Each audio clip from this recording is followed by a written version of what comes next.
começando mais um programa Momento Patrimônio, com o tema Pedagogia de Projeto, experiência vivida pela Escola Municipal de Ensino Fundamental Volmar Salton durante o desenvolvimento do projeto Rede de Memórias. E para discutir este tema, é com prazer que temos hoje a presença da professora Gislene Garcia, professora, coordenadora pedagógica da escola, e também, com prazer, o professor Cláudio Dal Bosco, professor do Programa de Pós-Graduação em Educação, da UPF, nosso colega nessas reflexões. Para discutir o tema, eu os convido para assistirmos um vídeo, gravado, uma parcela, uma pequena parte do que foi a vivência do trabalho. A região da Grande São Cristóvão, em extensão, é a maior de Passo Fundo. São aproximadamente 50 mil habitantes. O desenvolvimento iniciou na primeira década do século XX, com a chegada das famílias de origem italiana. O lugar ganhou o nome de Vila Vitório de Vêneto. Mais tarde, a chegada de famílias ligadas ao comércio e à indústria impulsionou o desenvolvimento desta região. A indústria frigorífica teve importância também na expansão do comércio de suínos na região. Outro fato interessante é que os trabalhadores dos frigoríficos se organizaram próximos das indústrias e formaram uma vila de operários. Dentro da Grande São Cristóvão está o loteamento Copacabana. É onde fica a Escola Municipal de Ensino Fundamental Volmar Salton. Os professores orientaram os alunos nos trabalhos ligados ao projeto Rede de Memórias, na busca pela valorização do patrimônio local. É o que nós vamos conhecer agora. A nossa escola já faz alguns anos que trabalha com os projetos. Aí esse ano nós pensamos em trazer um projeto mais próximo da realidade do nosso aluno com relação ao bairro. Como eu trabalho ciências, trabalho meio ambiente, a preservação do meio ambiente, eu escolhi as turmas dos 6º anos e procurei trazer para eles a realidade do bairro, mostrando para eles o que é uma APP. Primeiro eles não sabiam o que era, então a gente foi pesquisar, eles fizeram pesquisa na internet, pesquisa com livros bibliográficos, Aí a gente trouxe para a sala de aula, a gente debateu, a gente fez um portfólio disso. Eu não sabia que aqui era uma APP, uma área de preservação permanente. Eu fui saber nesse projeto e a gente andou por aqui e eu também não sabia que aqui era uma olaria. Antigamente aqui tinha uma olaria que foi desativada. A olaria tirava todo o barro daqui para fabricação de tijolos. Aí o objetivo era trazer para eles conhecerem no bairro o que é uma APP, depois a gente pode transformar num pouco maior no município, todas as APPs que tem. Trabalhamos junto quais são as leis, quem é o órgão que fiscaliza, qual é a punição, Então tudo isso é um trabalho feito em sala de aula, Em conjunto com outros colegas da área. E um dos nossos objetivos é escolher 2 áreas aqui do bairro e colocarmos as placas com todas as indicações, O nosso produto final seria essa placa, dizendo que é uma área de preservação permanente, Para que toda a comunidade local tenha esse conhecimento.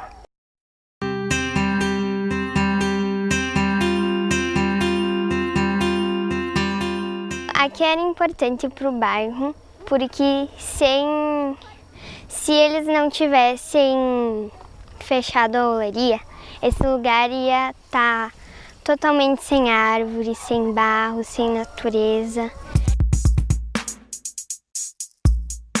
Nós estamos na biblioteca estudando sobre os alunos que estudaram no passado, ainda quando o colégio não era aqui. Aí nós estamos olhando nos antigos livros que foram guardados e para ver qual é o número de alunos em cada turma.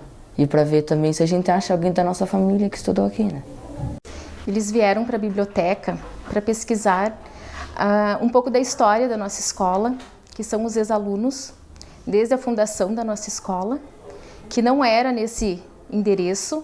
Então, a partir do endereço antigo, a gente está pesquisando, então, quantos alunos estudaram aqui, ano por ano, né? Então a gente está fazendo uma coleta de dados para depois, na disciplina da matemática, fazer tabelas, gráficos e analisar também um pouco desse número e desse projeto. Ele veio acrescentar, né, na nossa disciplina matemática, então um projeto Patrimônio, onde a gente está resgatando um pouco da história, né? Eles estão bem empenhados, eles gostaram de fazer essa pesquisa, estão encontrando familiares que estudaram aqui na nossa escola, que fazem parte da história da nossa escola. Eu já consegui achar a minha avó que estudou aqui no primeiro ano. Esses documentos são desde 1960, né, desde a fundação da nossa escola. Então, os alunos do 8º ano, eles ficaram com essa responsabilidade de manusear os livros da escola, os livros antigos, né, para que eles façam essa coleta de dados, né. Nós dividimos o projeto em várias etapas, né, então os 6º anos, os 7º, eles ficaram com uma atividade diferente. Nós estamos trabalhando com as fotos de ruas, das ruas dos moradores aqui perto da escola, né, das crianças, dos alunos que fazem parte aqui da escola, de como eram essas ruas antigamente e como elas estão agora. Né? Então as crianças nós motivamos muito elas a procurarem com os pais, fotografias com os avós, de como eram há muitos anos atrás e agora. No caso do 2º ano é prioridade as ruas, tá? Mas as outras séries têm essas outras situações, então de casas, de pessoas, moradoras antigas, do nome das ruas. Então tem afluentes, riozinhos, nascentes que tem aqui perto da escola. Então cada ano dá prioridade a um setor desses. Esse trabalho envolveu as 2 turmas de 5º anos, são mais ou menos 50 alunos que fizeram parte desse projeto e nós estudamos durante todo esse período as grandes religiões do mundo. Depois nós fizemos assim uma pesquisa para verificar quais eram as religiões dos nossos alunos e aí nós estudamos agora as religiões dos nossos alunos também e eles trouxeram a sua participação falando das suas religiões, como que são feitas as sessões, quais são os ritos, quais são as crenças que fazem parte da religião deles. Envolveu a disciplina de ensino religioso e de matemática, porque a professora também trabalhou com gráficos representativos das religiões, as porcentagens. Eu vou explicar sobre a minha religião, o que é a Umbanda. Religião formada da cultura brasileira, fundamentando-se nas culturas negras, africanas, indígena local e europeias. Culto aos orixás, pagelança e santos católicos. O que é uma sessão? Inicia com uma palestra, após começa o som do atabaque, com cantos. Umbandistas reza cantando. Momento de preparação para a chegada de espíritos de luz. E eu trouxe as guias, que é o símbolo da minha religião.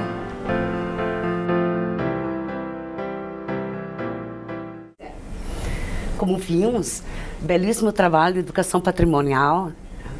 Nesse sentido, professora Gislene, gostaríamos de ouvir um pouco, né? A gente viu pelo depoimento das professoras, até mesmo dos alunos, que a pedagogia de projeto já é um trabalho que vem se desenvolvendo na escola há bastante tempo, né? E o que significa uma pedagogia de projeto e como se deu essa etapa em que colocou como tema principal o patrimônio? Bom, professora Eronita, para nós entendemos a pedagogia de projeto como uma metodologia de trabalho. Há 7 anos nós viemos realizando estudos entre os professores, né, estudos teóricos sobre diversas metodologias e optamos então por trabalhar com a metodologia de projetos, que para nós, resumidamente, é a escolha de um tema pela escola, né, nós escolhemos um tema anual, a escola escolhe um tema durante o ano e as disciplinas se organizam para trabalhar os seus conteúdos em relação àquele tema. Neste ano, então, nós tivemos o prazer de fazer um trabalho junto com o curso de História da UPF, sobre a questão do patrimônio da nossa comunidade. Nesse sentido, professor Cláudio, a natureza desse trabalho pedagógico, né, enfim, dessa metodologia, se eu pensar num aspecto pedagógico e filosófico, né, no que contribui, né, um trabalho dessa natureza? A pedagogia de projetos já é algo introduzido no debate, na prática pedagógica contemporânea, né? E há um aspecto, talvez, que precisa ser destacado aí, que é o esforço de pensar um processo educacional formativo humano a partir de outros princípios pedagógicos, né? Nós acompanhamos pelo vídeo, tem vários aspectos que chamam a atenção aí na reconstrução da experiência, né? E o principal deles eu vejo que a pedagogia de projetos permite pensar a educação, pensar a formação dos alunos, dos professores, da comunidade escolar envolvida, tomando como ponto de partida o envolvimento direto, principalmente dos alunos, né? E isso está baseado numa convicção pedagógica que sustenta a pedagogia dos projetos, que é essa ideia de que o aluno aprende melhor na medida em que ele tiver o espaço para fazer a sua própria experiência, né? Então nós vimos ali a professora de ciências acompanhando, né, na antiga olaria e conversando com os alunos. Isso é uma maneira, vamos dizer assim, didático-pedagógica eficiente para contribuir criando as condições para que o estudante perceba e vá reconstruindo pela sua própria experiência um determinado conhecimento, né? E nesse sentido, é bastante significativo trazer, acho que para vamos dizer, esse pensamento, essa perspectiva pedagógica, a própria questão do patrimônio, né? Dos elementos de identidade, né? Se for pensar. Porque a gente está na escola, os jovens, as crianças, né, e a gente sabe que o projeto envolveu também pais, avós, aí, né, lideranças, né, proporciona com que elementos próximos sejam reconhecidos e ditos como de identificação, né? Então, nesse sentido, me parece que a educação patrimonial, ela vem ao encontro, né? Vimos ali que não foi só a história que trabalhou, né? Como foi essa experiência, professora Gislene? Os alunos, como eles vivenciaram isso? Algumas manifestações que eles tenham demonstrado ou dito? É um trabalho, na verdade, quando você trabalha com projetos, você dá vida aos conteúdos da escola, né? E trabalhar com o projeto voltado ao patrimônio, você resgata toda a cultura, toda a história daquela comunidade. Então, nós vimos, assim, muitos pais, muitos avós, né, que no dia da exposição dos trabalhos se encontravam nas fotos antigas da escola, né? Faziam muitos anos que não retornavam à escola, então contavam de como era a escola na sua fundação, né? Inclusive a gente viu no vídeo que era uma brisoleta, né? Provavelmente esses avós estudaram ainda nessa escola, que é um patrimônio material, né? Com certeza, eram histórias curiosas, né? Eles contavam que naquela primeira construção, a escola, ela não servia só para o estudo, né? Ela era também um lugar de diversão, um lugar onde se realizavam os velórios da comunidade, né? Então a escola era um ponto de bastante referência para aquela população, para aquela comunidade. E eles contavam isso com muito orgulho, né? E a gente vê que ainda hoje a escola continua sendo um ponto de referência, né? Toda a comunidade ao entorno da escola, ela veio após a chegada da escola, né? As casas foram construídas, as ruas foram abertas após a escola, né? Então a escola está com quantos anos mesmo? 54 anos. Então ela tem uma história, uma trajetória ali, né? E a comunidade foi se constituindo isso. Acho que é esse elemento de pertencimento, né, professor Cláudio? Como é que poderíamos ver isso? Eu acho que é um aspecto aí importante que permite fazer o vínculo da pedagogia de projetos, tomando como foco a questão do patrimônio com o aspecto educacional. Em que sentido aparece esse vínculo pela experiência desenvolvida na escola Volmar Salton. Aparece nitidamente ali a questão, por exemplo, do depoimento do estudante que fala, eu encontrei aqui o registro da minha avó. Perfeito. Que ideia é isso? Dá uma ideia do vínculo, né, do patrimônio com a história e com a tradição. Perfeito. E qual é o aspecto pedagógico que aparece, claro, ali, educacional? Ora, a educação, vamos dizer assim, na sua essência, naquilo que ela tem de fundamental, nada mais é do que um diálogo vivo e conflitivo entre gerações. E uma pedagogia de projetos tomando como foco o patrimônio pode problematizar de forma clara essa questão, né, do vínculo da geração atual, dos estudantes atuais com as gerações passadas, recuperando criticamente, né, a própria história, a cultura, né? E isso pode ter um enorme ganho pedagógico no trabalho do conteúdo e do conhecimento, inclusive dentro do espaço de sala de aula, né? Porque é um dos grandes desafios hoje, né? É como trabalhar com essas novas gerações que são movidas pela tecnologia digital, que vive num mundo urbanizado, numa sociedade complexa, né? É como continuar desenvolvendo esse papel, na minha opinião, irrecusável da escola, que é trabalhar acerca do conhecimento. E o conhecimento, ele tem um vínculo direto com a tradição, né? E aí eu acho que a questão do patrimônio é um ingresso, né? Porque é uma questão também subjetiva, né, com relação a isso. Porque também poderíamos colocar um pouco a discussão que tu trazias antes, né? Dar vida aos conteúdos, tu dizia, né? Então, veja, essa é uma reivindicação há bastante tempo e uma preocupação, né, para nós que estamos próximos da educação que temos, né? Qual é os significados, quais são os sentidos do conteúdo?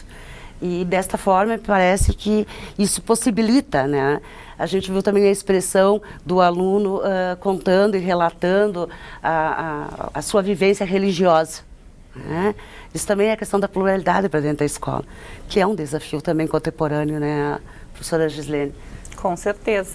E retomando um pouco o que o professor Cláudio falava da questão do voltar, né, do trabalhar com a tradição, nós percebemos também que, além de fazer essa volta ao passado, à história passada da escola, nós também conseguimos desafiar os nossos alunos sobre qual é o patrimônio que eles estão construindo, Perfeito, né? O que eles vão deixar. Quer dizer, se daqui a 50 anos for novamente feito esse trabalho, né? O que eles escreveram nas páginas da escola? Qual é a contribuição deles?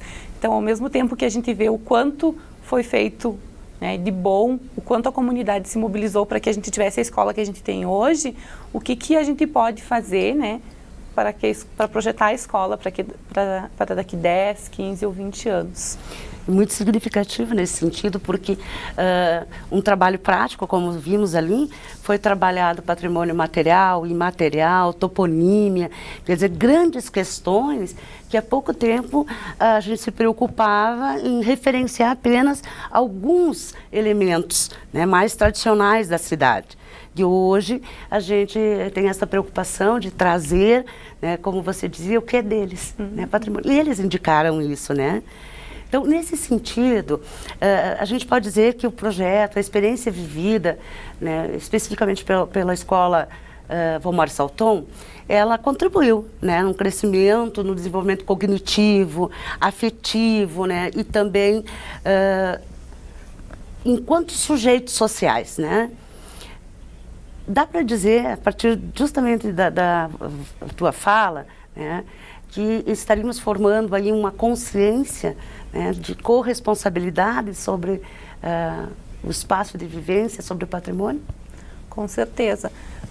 Nós acreditamos que hoje um dos grandes desafios da escola contemporânea é com a construção desse cidadão, né, com a formação desse cidadão, mas levando em consideração toda essa questão da pluralidade que hoje vai para dentro da escola, né? E quando a gente consegue reunir, como foi reunido numa mesma sala, as diferentes religiões dos alunos e consegue fazer com que eles consigam conversar, né? Para conhecer a religião do colega, para respeitar a religião do colega, por mais diversa que ele seja da sua, né? Quando nós voltamos lá nas famílias, e vimos como era a Constituição, quem eram aqueles alunos que estudavam, e também aprendemos a respeitar essas novas constituições, novos arranjos familiares que nós temos hoje, né? Então, acho que nesse sentido a escola está sempre trabalhando para ter contribuindo cidadão, nessa questão, contribuindo, né? pra... O tema é bastante profícuo aqui para discussão, mas em função do nosso tempo, professor Cláudio, mais alguma consideração? Eu só gostaria de destacar, na verdade, as experiências bem-sucedidas como essa, elas só são possíveis na medida em que a escola realmente se torna um centro dinamizador do conhecimento. E para ser, e de formação de identidade, formação de seres humanos, né? E ela só consegue ser na medida em que tiver um grupo. O corpo docente é fundamental, a equipe diretiva é fundamental. E conhecendo um pouco a experiência da escola Volmar Salton, é preciso ressaltar essa, vamos dizer assim, a decisão de assegurar uma busca constante pela qualificação do cotidiano escolar, né? E isso passa fundamentalmente pelo investimento na formação de professores. De professores, né? E é um cuidado que a escola tem tido, né? Que inclusive o sucesso das políticas públicas educacionais só poderão acontecer na medida em que encontrar amparo e uma comunidade escolar organizada e disposta em assumir criticamente, né, com certeza, levar adiante o trabalho. Destacaria esse ponto, né, em relação a essa experiência. Com certeza, da mesma forma eu diria que os nossos estudos, nossas discussões patrimoniais também não teriam sentido se nós não conseguíssemos estar juntos na escola. Quero agradecer a presença da professora Gislene, né, e parabenizar pelo excelente trabalho, ao professor Cláudio Dal Bosco, que contribuiu para nós pensarmos um pouco mais essas questões, né? Assim, o programa de hoje fica por aqui e os convidamos para o próximo programa.